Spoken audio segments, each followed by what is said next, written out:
Hello everyone. Today is Saturday, February 5th, 2022, and I'm back to share part 2 of my video that I just posted, Why Your Divine Partner or Twin Flame Runs. I want to pick up where I left off, saying that when I discovered that the twin running is in your soul contract with them, when I discovered that it made me very sad. And I want to start off by explaining why it made me sad. The experience that I had when I woke up, where my divine masculine and my soul bodies had been fused together, and the experience that took place as a result of that fusion, after that experience was finished, and I was meditating on everything about it, this realization about them running came to me as though it were my divine masculine right in front of me, explaining to me why he's been running. And it felt the same as if we had been face to face, and he was sharing with me his perspective of everything. And incidentally, I prayed last night that I would be shown his side of the experience of this. And that just came to me just now. That just occurred to me just now. So I just want to pause and express my gratitude that that prayer was honored. But the reason I felt sad was because it was like he was saying to me that he loves me, and it was hurtful for him to do the running, to play that role in our connection. That he didn't really want to do that. And he has verbally expressed this to me in certain words before, but I didn't understand it on an emotional level. I understood it energetically. I understood it phonetically, but I didn't understand it emotionally. And I wasn't able to feel his side of that emotion. And admittingly, I will say that it probably was because I was still looking at it from an egoic perspective.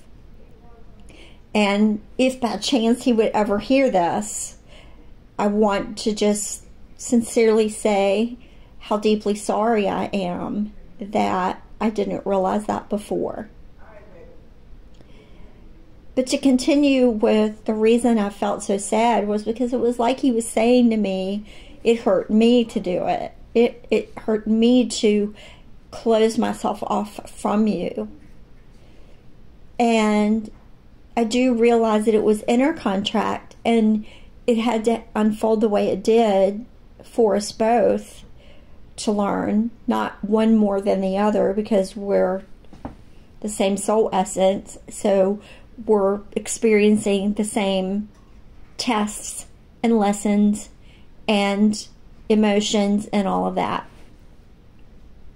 So it was done for us both equally.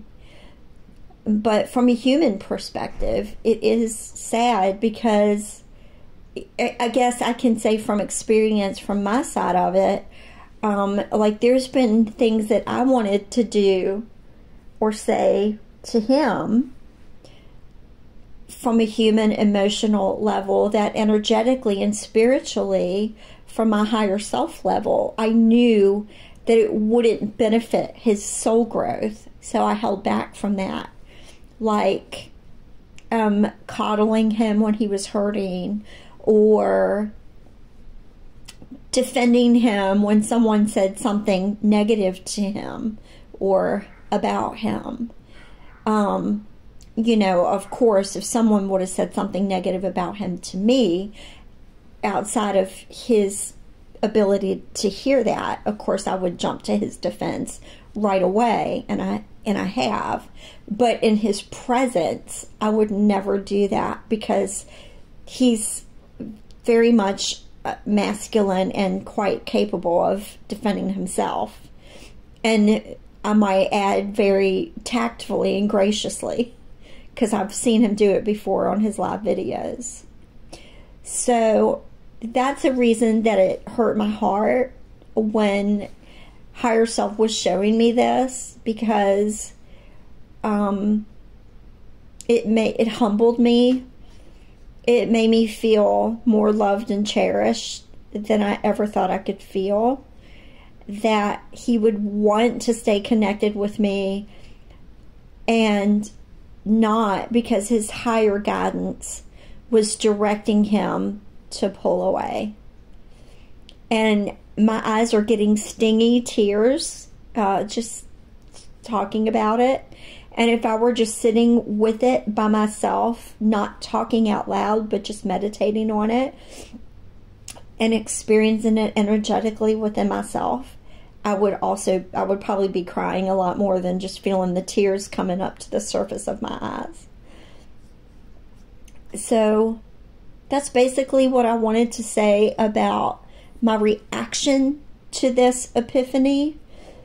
As far as explaining my theory on why we contracted for this, I think that's going to be up to the individual pair of twins to discern for themselves. Just like I said in part 1 of this message, I don't claim to have anyone's answers for their journey. I can only share my journey and offer insight and a different perspective with which you can open your mind and recognize that there may be a different way to look at it other than the perspectives that you've had already.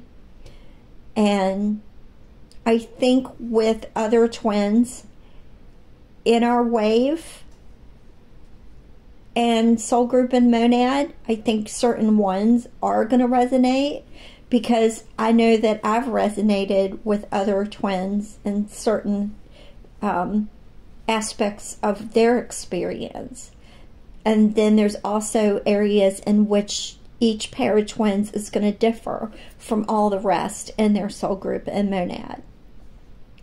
So we're all here to help each other and to learn from each other and to encourage each other and support each other.